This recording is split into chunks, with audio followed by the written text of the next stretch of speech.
Ganito maging pinakamagaling na pulis, Part 2. Nagsimula ang lahat sa Anonymous City.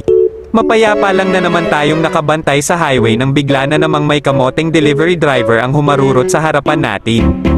Nagawa pang bumuelo para siguradong hindi natin siya mahahabol pero hindi niya alam na basta kamote ay hindi natin palalampasin at kaagad nating bibigyan ng violation ticket.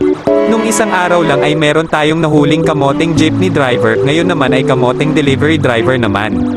Nagsikalat na talaga ang mga kamote ngayon at wala na silang pinipiling lugar, pwede naman sila maging kamote basta isaksak lang nila sa kokote na wag magpapakita sa akin dahil kukurutin ko itlog nila. Alam nyo namang nangungurot ako ng itlog ng mga kamote. Mukhang wala talagang balak huminto tong isang ito, kanina pa ako busina ng busina at obvious na rin naman na kailangan na niyang huminto dahil naka-open yung siren ko. Grabe na talaga ang mga kamote ngayon, talagang pahihirapan ka muna bago mo sila makuha. Ay mahuli pala. Dito sa part na ito kung mapapansin nyo ay nakalabas na kami ng Anonymous City at hanggang ngayon ay hindi pa rin humihinto itong delivery driver na ito. Talagang todo karipas pa rin ang takbo niya kahit lumapit na ako sa kanya, parang yung crush mo todo lapit ka pero lumalayo naman sa'yo.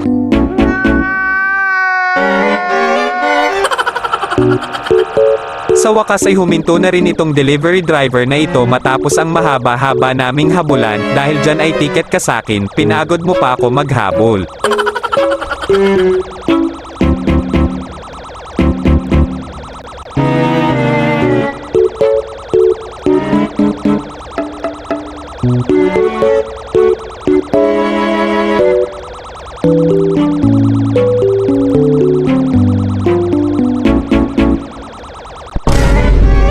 Hindi lang ata overspeeding ang pwede kong ibigay na violation dito dahil mukhang lasing pa ata tong delivery driver na ito.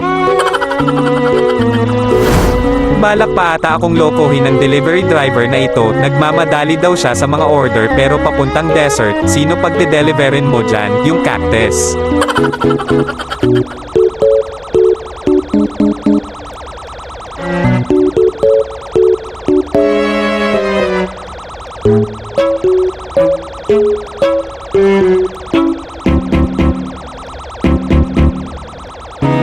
Check lang muna natin yung sasakyan na gamit niya at baka mamaya ay hindi lang talaga overspeeding ang pwede nating maibigay na violation sa kanya.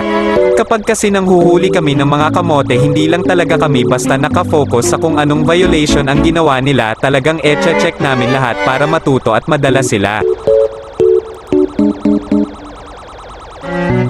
Wala naman tayo nakitang mali kaya naman ipapakuha na natin yung lisensya ni Bossing para mabigyan na natin ng ticket at makapagronda na ulit tayo.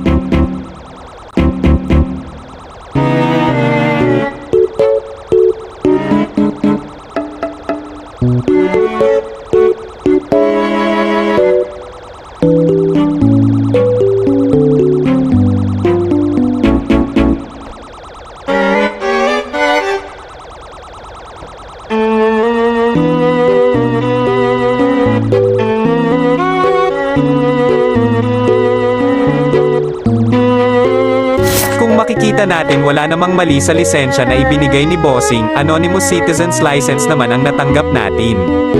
Bukod doon tama rin naman ang naka-register na plate number kaya naman violation na lang talaga.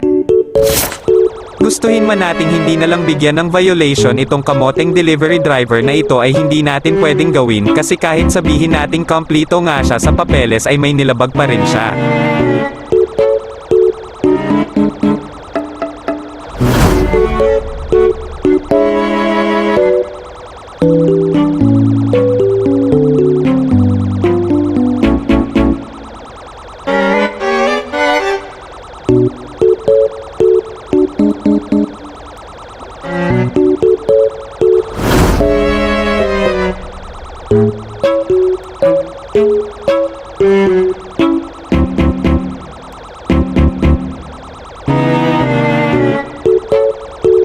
At dahil tapos na nating mabigyan ng ticket ang kamoteng delivery driver na ito ay babalik na tayo sa Anonymous City para magronda na ulit.